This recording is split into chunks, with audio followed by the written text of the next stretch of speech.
This sound, my friends, is more than just the game's opening chime. It's a time capsule, capturing moments from different chapters of our lives. It's the celebratory bell that rings in your ears after an afternoon spent playing outside. It's the triumphal fanfare that echoes through your room when you finally put down your pencil, having conquered the last math problem in your homework. It's the signal that ushers in a Friday night, your closest friends gathered around the TV, controllers in hand. There you all are, huddled in front of the screen. The quarters are so cramped that you can barely make out the individual blaster bolts or discern friend from foe. But in that moment, the tiny screen space doesn't matter. What matters is the collective joy, is that for those precious moments, you are now part of something bigger, part of Star Wars. It's not just a noise, it's an emotional experience, a small yet potent reminder of the sheer joy the game has brought into our life. Even now, it evokes a sense of homecoming, assuring us that no matter how much time has passed, the galaxy remains just as thrilling, just as inviting. And as the sound concludes, we are reminded that some things, no matter how old they are, never truly change.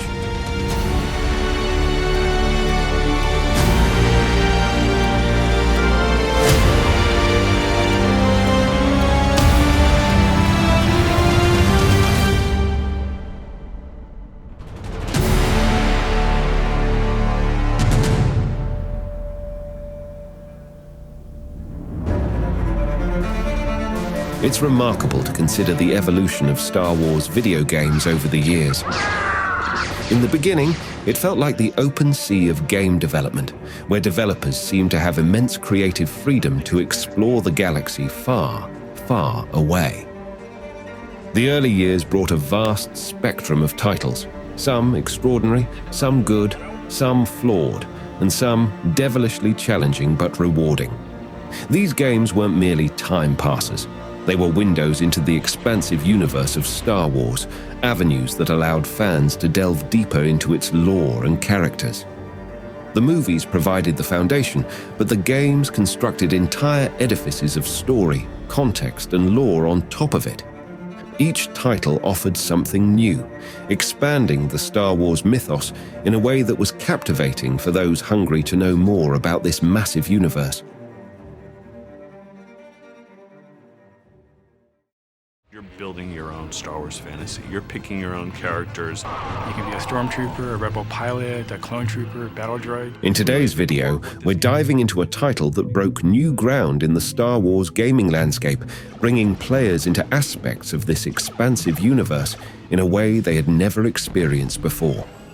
Adapting a tried-and-true concept to fit the unique intricacies of the Star Wars world, this game gave us fresh perspectives and unforgettable memories.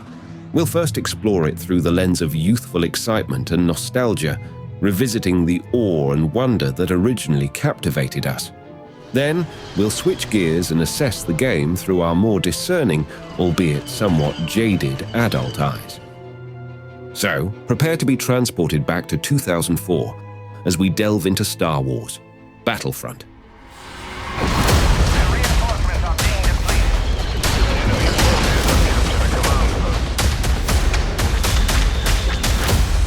Although not the first of its kind, it carved out its own niche into a universe of powerful heroes and villains, offering large-scale battles where each player, each grunt, was an integral part of the unfolding action.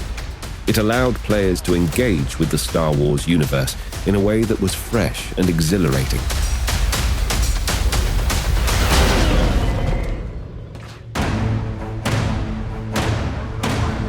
For many of us who ventured into the world of the original Star Wars Battlefront, our inaugural skirmish likely unfolded on Bespin platforms, the first map listed in the game's selection screen.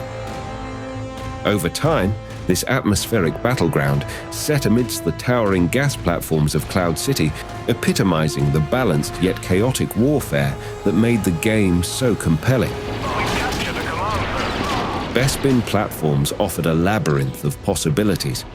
At its heart were the close-quarter choke points, corridors of impending conflict where you could almost feel the tension building in the air.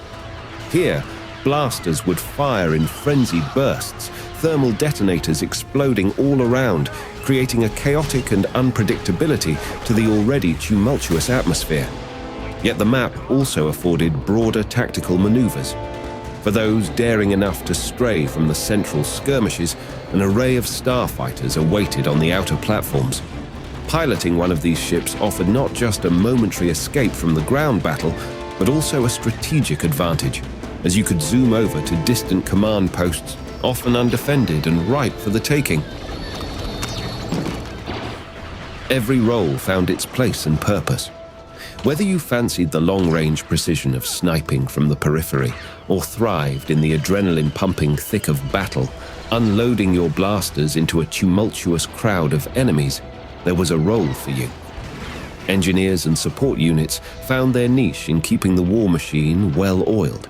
With a repair tool in hand, they could mend broken turrets or replenish health and ammo droids, adding a layer of strategic depth as they kept the front line well-supported and operational.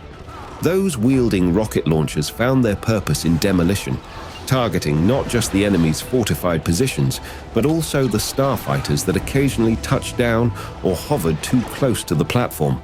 The thrill of landing a perfect shot and watching a turret or enemy ship erupt in flames was its own kind of reward. And then there were the special units, elite soldiers and droids, each with unique abilities that could tip the balance of battle. Deploying one of these units was like tossing a wild card into a high-stakes poker game. Suddenly, the enemy was faced with an unpredictable force capable of causing havoc and sowing confusion in their ranks. When the battle came to an end, you couldn't believe what you just lived through. And the astonishing part? That was just the first map. After the adrenaline rush you just experienced, you couldn't help but leap into another game, and then another, and another. The lineup of locales, Hoth, Endor, Geonosis, Camino, Mos Eisley, was like a tour through the most iconic settings in the Star Wars galaxy. Each map was more than just a change of scenery. It brought its own unique flavor to the mix. You'd face different allies, different enemies, and sometimes even neutral factions that could capture command posts themselves. The freedom was astounding. The maps were not just static backdrops, but playgrounds, designed for improvisation and creativity. Friendly fire wasn't just possible, it was an amusingly perilous reality that could turn allies into momentary enemies with a misfired blaster shot. One of the most memorable aspects was how explosions interacted with the player and the environment. When a thermal detonator or a rocket exploded near you, your character would be flung through the air, sometimes quite dramatically.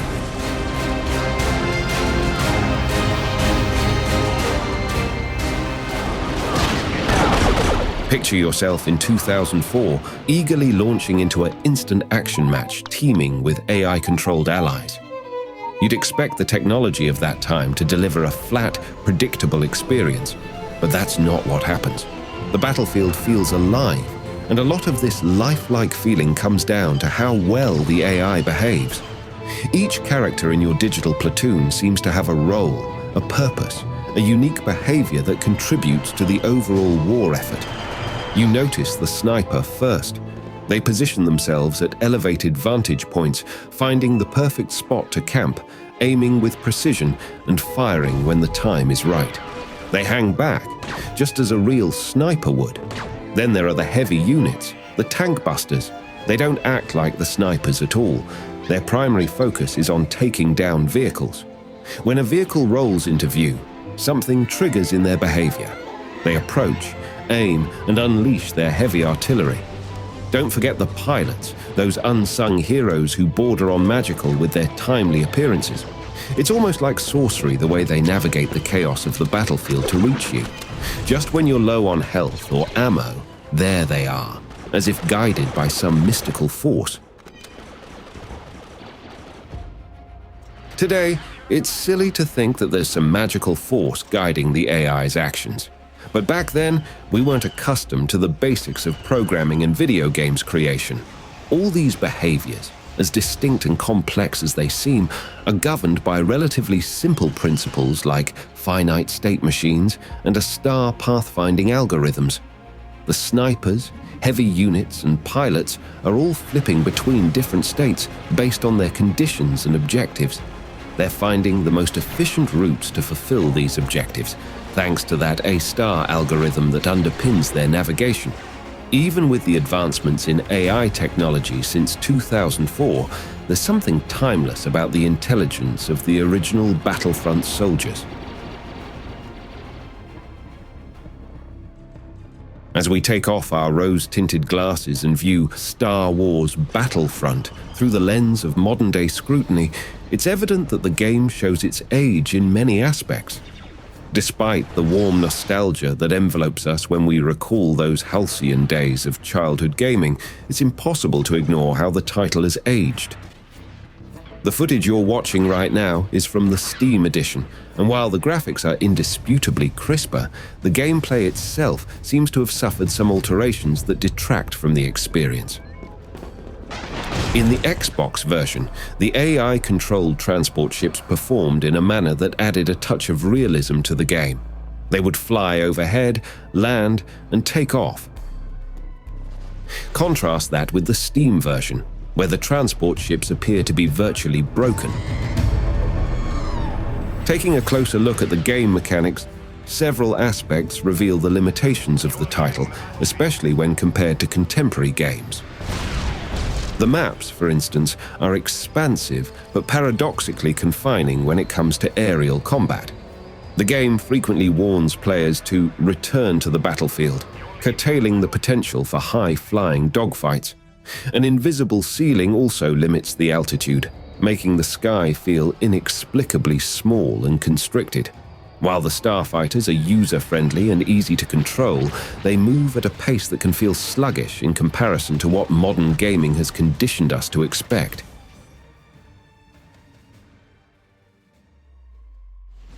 Today, choosing the original Battlefront over its successors could mostly be chalked up to nostalgia.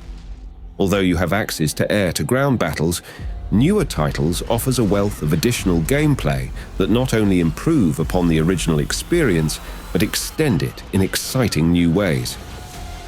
Meanwhile, the newest Battlefront entries deliver captivating single-player experiences, breathtaking graphics, a roster of playable heroes, and massive, sprawling battles. Despite the more polished experiences offered by these later titles, there's something magnetic about returning to the original, especially if you played it on the Xbox.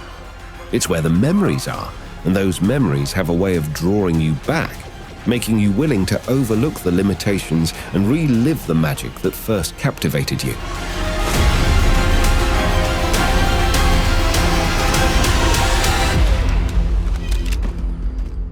As we wrap up this nostalgic dive into the original Battlefront, we hope you've enjoyed revisiting this landmark game as much as we have. But the journey isn't over. In fact, it's just the beginning. In our next video, we'll be taking a look at the sequel that took everything we loved about the original and amplified it, Star Wars Battlefront 2 from 2005. This will start a new series of videos where we explore similar titles to games that have left their own unique imprints on gaming history. So, if you haven't already, make sure to hit that subscribe button and ring the bell so you won't miss out on what's coming next. Until next time, may the Force be with you. Always.